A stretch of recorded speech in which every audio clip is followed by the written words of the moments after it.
곁에 거하리. 결코 돌아가지 않으리. 옛 삶으로 나 주님이 더욱 필요해 이전보다. 내 입술의 말보다 더욱 표현할 수 없네. 주가 필요해.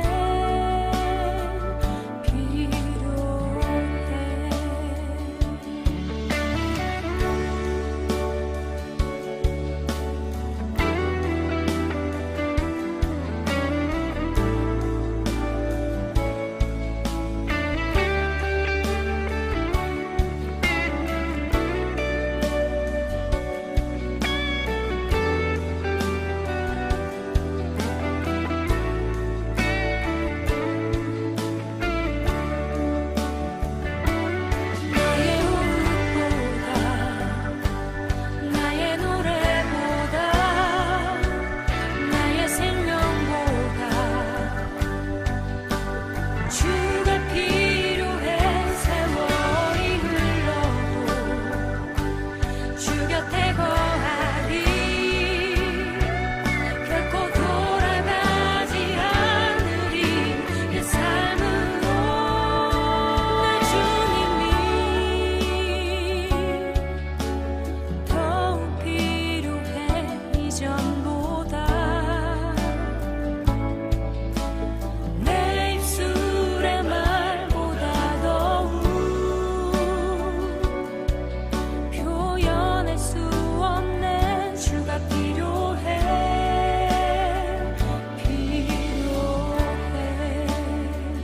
나 주님이 더욱 필요해 이전보다. 내 입술의 말보다 더욱 표현할 수 없네. 주가 필요해.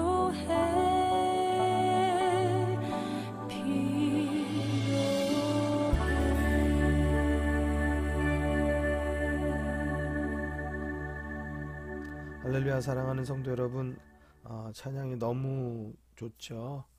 주가 필요하다라는 찬양. 정말 그 가사 한 절 한 절마다 우리들에게 정말 바라는 소원이고 우리들 마음 가운데 있는 간절한 소망들이 잘 표현되어져 있고 담겨져 있는 찬양인 것 같습니다.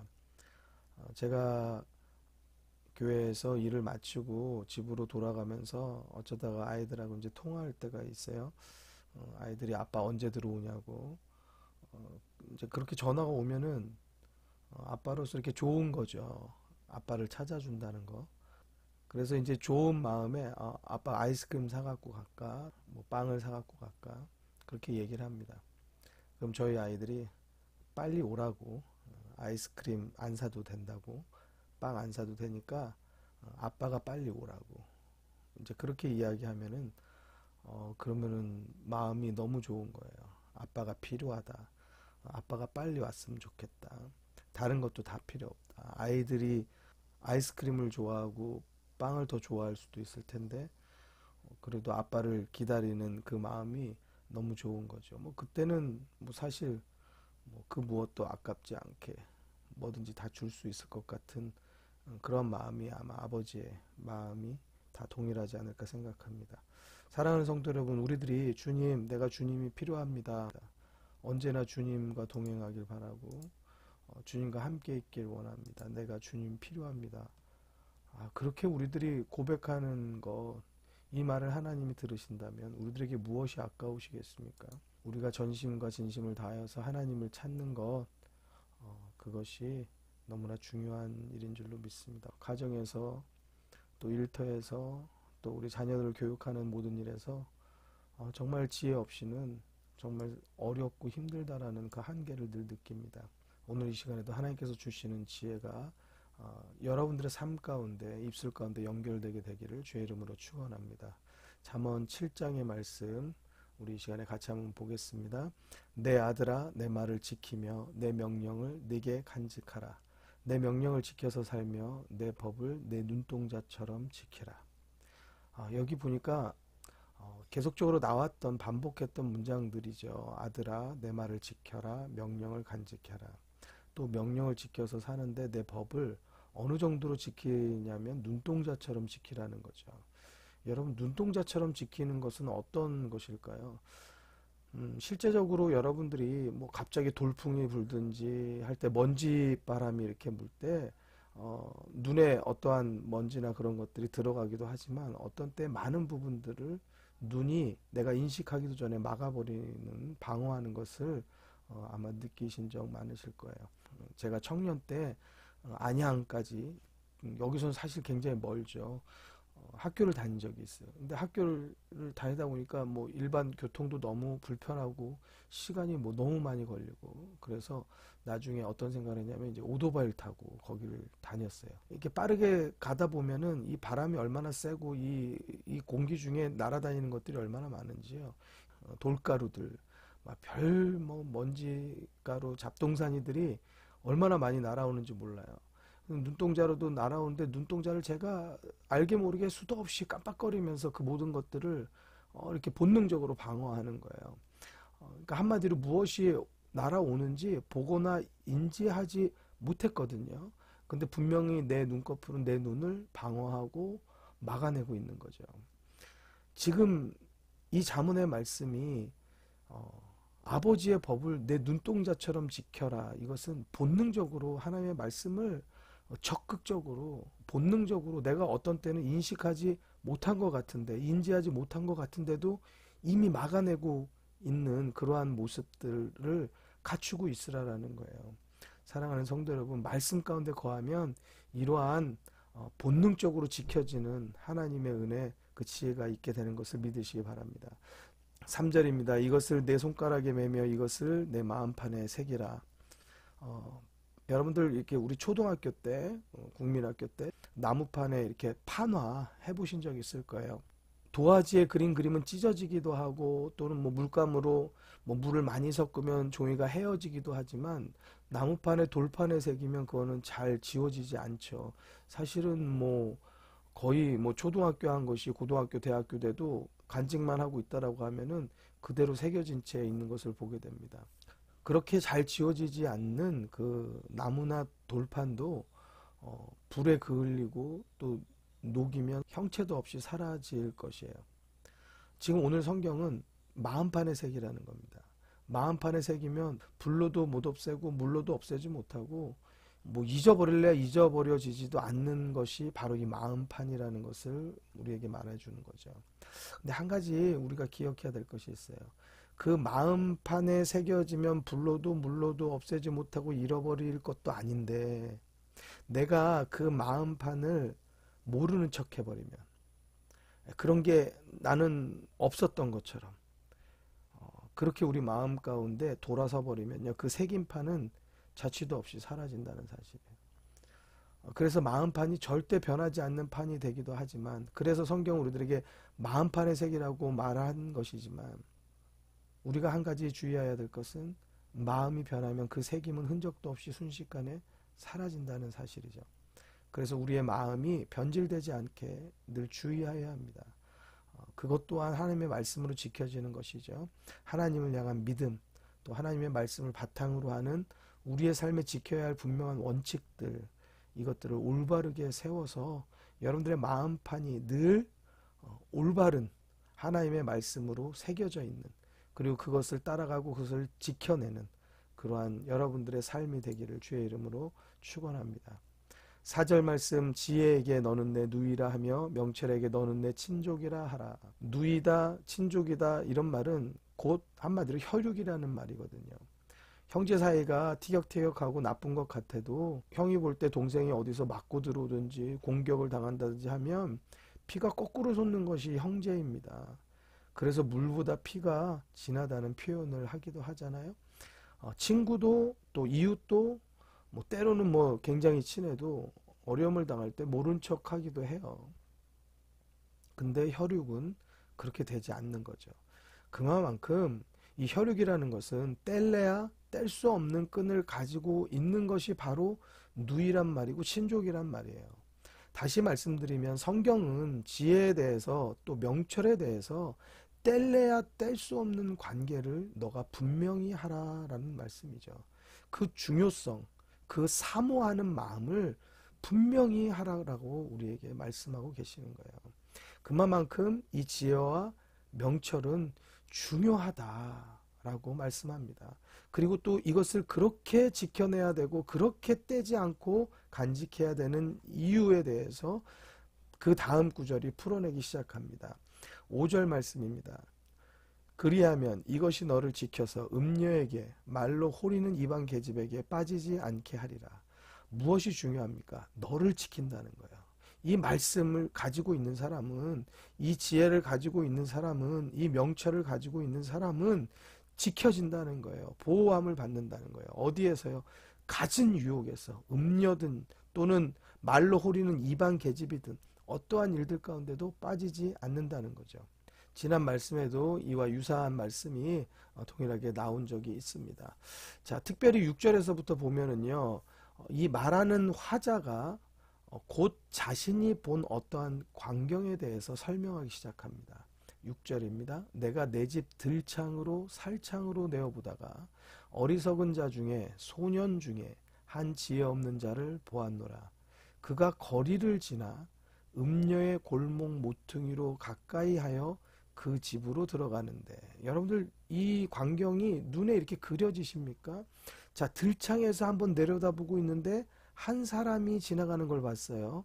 근데 이 사람을 보니까 지혜 없는 자라고 표현하거든요. 왜 지혜 없는 자라고 표현했을까요? 그의 하는 행동, 그가 가는 걸음을 보고 그렇게 판단했던 거죠. 그가 거리를 지나는데 어디를 가냐? 이 골목 모퉁이를 가는데 그 골목이 바로 음녀의 골목 모퉁이인 거죠. 그리고는 그 집으로, 그러니까 음녀의 집으로 들어갔다는 거예요. 언제 들어갔냐? 9절에 보죠. 저물 때, 황혼 때, 깊은 밤 흑암 중에라. 10절 그때의 기생의 옷을 입은 간교한 계집이 그를 맞으니. 그러니까 이 어리석은 소년이 음녀의 골목 모퉁이를 향하여서 그 집으로 들어간 때에는 저물고 황혼이 있고 깊은 밤 흑암 중이었다라는 거예요. 그러니까 우리들의 삶 가운데 이렇게 어둠 가운데 행해지는 일들에는 비밀스러운 일들이 많아요. 또 음란한 일들이 꼭 많아요. 그래서 사건 사고들이 대부분 이 어둠의 시간들, 남들이 다 잔 시간들, 그럴 때 많이 일어나요. 사랑하는 성도 여러분, 밤에는 가족과 함께 하시고 바깥으로 다니는 일은 피하시기 바랍니다. 특별히 우리 또 젊은 학생들이나 청년들, 우리 주변에 어떠한 그 거리들 보면은요, 아주 젊은 사람들이 그냥 뭐 술에 취해서 흥청망청 되는 사람들이 얼마나 많은지 몰라요. 보면 너무너무 위태로 보이는 사람들, 또 너무나 아슬아슬한 사람들 많거든요. 그 사람들은 자신이 생각할 때는 너무 신나고 너무 즐거운 줄로 생각하지만 성경은 그들을 향하여서 지혜 없는 자를 보는 것으로 말씀하고 있어요. 그때의 기생의 옷을 입은 한 간교한 계집이 그를 맞았는데 과연 그 다음 어떠한 일들이 벌어질까요?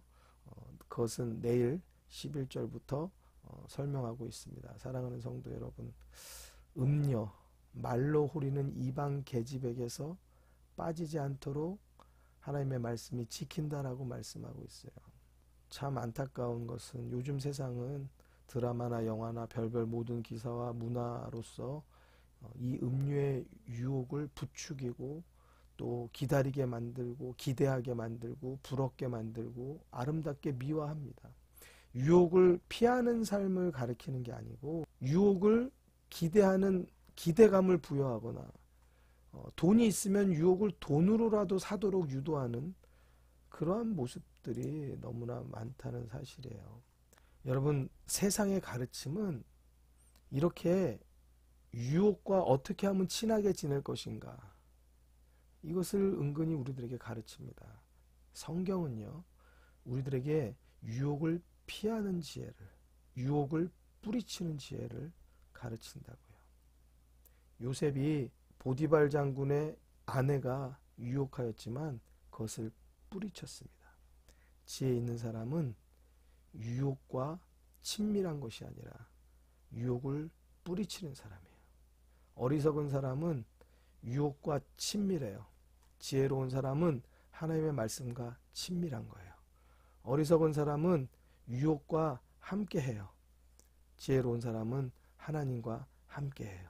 사랑하는 성도 여러분, 이 세상에 썩어져가는 문화, 유혹의 문화들, 여기에 우리 자녀들은 그대로 방치되어 있습니다. 여러분들 남편도 아내도 마찬가지입니다. 우리 자녀 세대들이 사는 세상은 더더욱 그렇습니다. 여러분 어떻게 하시겠습니까? 우리가 가르칠 수 없다면 성경이 가르치도록 해야 되지 않겠습니까? 하나님의 말씀이 그들을 가르치도록 해야 되지 않겠습니까? 오늘도 이 말씀을 그들에게 듣게 하세요. 또 그 말씀을 알려주세요. 잠언을 읽게 하세요. 하나님의 말씀, 하나님의 지혜가 여러분들의 자녀에게 필요한 것을 꼭 믿으시고 여러분들 가운데 타는 가슴을 가지고 성적 떨어질 것을 두려워하는 것이 아니라 승진 떨어질 것을 걱정하는 것이 아니라 또는 월급 떨어질 것을 걱정하는 것이 아니라 세상에 휩쓸릴 것을 두려워하고 하나님의 지혜가 없는 것을 두려워하는 믿음의 성도가 되기를 주의 이름으로 축원합니다. 우리 같이 이 시간에 기도의 제목을 가지고 기도하십시다. 말씀을 우리들이 기초하여 볼 때 과연 나는 어떤 삶을 살아가고 있는가? 하나님과 친밀한가? 세상과 친밀한가? 또 우리는 얼마나 본능적으로 우리들의 삶 가운데 세상의 잘못된 것들, 죄악을 막아낼 수 있는 그러한 방어력이 구축이 되어져 있는가? 난 얼마나 하나님의 말씀으로 우리들이 지켜지고 있는가? 우리를 뒤돌아보고 우리가 하나님 앞에 엎드리는 믿음의 성도 되어 주길 믿습니다. 함께 기도하시겠습니다. 내 입술의 말보다 더욱 표현할 수 없네. 주가 필요해 나 주님이 더 필요해 이전보다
전부